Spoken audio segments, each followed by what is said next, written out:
What's up, guys? We are here working on the trailer that's been sitting in the woods. I bought this trailer 24 years ago when I was like 24, 25 years old, and it served me well. And we're replacing all the bearings today. I just cleaned up the wheels and put a coat of paint on them. For some reason the centers were pretty rusty, but the hoops were really nice. So, you know, it's a trailer, so that looks pretty good. I welded on some new D-rings to kind of make strapping down a little better. Eventually I'm going to paint it again. I painted this trailer about 4 times. And let me go over here. So I got these all done. We got the new pads in there and all new bearings, because they were like so that was no bueno. And then I also welded up where the fresh paint is, welded this fender back up, and I'll put another coat of paint on it here eventually. But so this is all in preparation to go get the new VW bus up in Kentucky. So we got a ways to go. So we've been using this trailer kind of locally for years now without really any long hauls. So this will be the first long haul in a while. So, and we're under air, first time under air up there, running like a champ. Love it.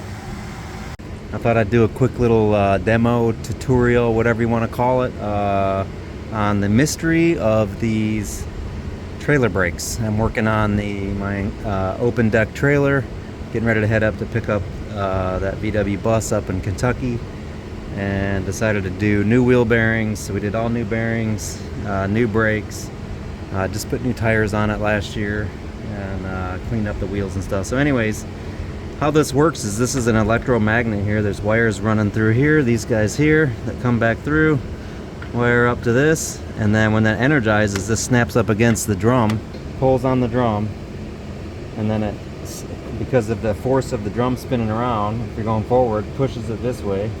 You can see that moving there. It equalizes the pressure here, and it actually squeezes both. The short pad goes in the front, the long pad goes in the back. And if you're going backwards, same kind of thing. It goes this way, and it pushes this pad out, and it equalizes the pressure here once it's in the drum, and it stops your trailer. So that's it. Just kind of a strange, unique setup on these trailers, but they're probably all pretty much the same. I did just go pick up this tool here from the auto parts store, and it's got these little teeth, and man, that made putting these guys on like a snap. It was so much easier. And yeah, so hope that solved the mystery for you if you were wondering how that worked. And again, the short pad goes in the front from what I understand, and the long one in the back, and it has something to do with this one ends up doing most of the braking force, because this is normally you're going forward. This one takes most of the heat, and so it's a shorter pad in the front, more heat goes in the back pad. That's how I understand it. So anyways, guys, hope you're having a great day. It's Sunday here for me, just kind of hanging out at the shop.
I love this paint. So this again is the Rust-Oleum hammered. I didn't even use any spray paint, but dude, you gotta look at, I mean, I just love this paint. It goes on, it looks like that powder coat hammered texture. And you know, all the scratches and gnarlies and stuff. I mean, it's, you know, from 5 feet away, this trailer looks brand spanking new. I still got to do the cross beams there because I ran out of paint and some on the side up there. But I'll have to get another quart and finish that up. I did the wheels and we did the brakes, so I guess I didn't go through doing the brakes and bearings and that kind of stuff really, but one of the things that I did do on this is the second time I've done this is along this seam here of the deck I caulked, and also along this seam here on the fender. So this is the original fenders. I did have to re-weld them over there, you know, they were getting loose. But I've had this trailer for 25 years. I bought this trailer when I was 24 years old. So 26 years, because I'm 50. So it's nice to be able to keep something for a long time. And so this is probably the third time I painted it. I painted it black, and then I painted it silver, and then silver again. And people think it's an aluminum trailer when they see it go by. They're like, oh, that's a nice aluminum trailer, bro. And I'm like, yeah, bro. But I paid $1,200 for this trailer 25 years ago, and I did put new axles on it about 5 years in, and so I was traveling a lot, towing a Jeep on this thing. But anyways, we are on the road here. We got my buddy's diesel truck. We're heading up to Kentucky to pick up that bus. All right, one more thing here, guys, on this trailer. If you buy a new trailer, I would highly recommend painting it right away, because you know, they just kind of slap on some cheap paint. They probably don't even prime them, and especially up underneath on the deck and, you know, up under the rails and stuff. And these trailers will last a long time.